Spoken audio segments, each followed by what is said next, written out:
Hello అండి, welcome to సుమాస్ world. So first అయితే మేము క్లబ్ మహేంద్రలో తీసుకున్నాం కదా. సెకండ్ డే అయితే నీలాంబ్రి ఎస్టేట్స్ అని చెప్పి ఒక మంచి ప్లేస్ దొరికిందనమాట మడికేర్లను. సో అక్కడ తీసుకున్నాము, బుక్ చేసుకున్నామే కానీ ఎట్లా ఉంటుంది ఆ ప్రాపర్టీ, స్టే అది క్లీన్గా ఉంటుందా నీట్గా ఉంటుందా అని చాలా భయం వేసింది. కానీ వచ్చి చూసాకైతే చాలా సాటిస్ఫైడ్ అనమాట. మాకు అలవాటు అండి, ఎవ్రీ నైట్ కూడా డిఫరెంట్ హోటల్స్లో ఉంటామన్నమాట.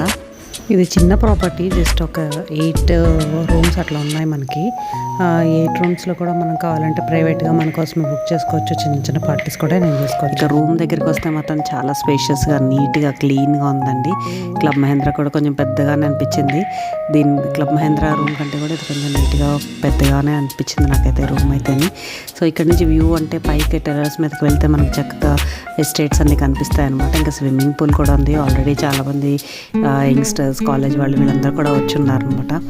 ఇంకా నెక్స్ట్ డే బ్రేక్ఫాస్ట్ అయితే బాగా సర్వ్ చేశారు. అన్నీ కూడా టేస్టీగా అనిపించినాయి నాకు. చక్కగా ఇంకా అట్లా గార్డెన్లో కూర్చొని ఆ ఉయ్యాలైతే నాకు భలే నచ్చింది అనమాట.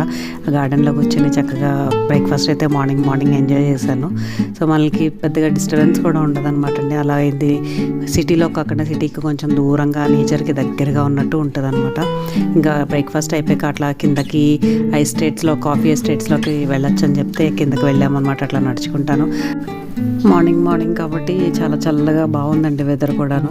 సో అట్లా నడుచుకుంటూ వెళ్తే అక్కడ చక్కగా మాకు ఒక మందార పువ్వులు, రకరకాల పువ్వులు అయితే కనిపించినాయి. మా హస్బెండ్ అయితే కోసి తెచ్చిచ్చారనమాట. ఇట్లా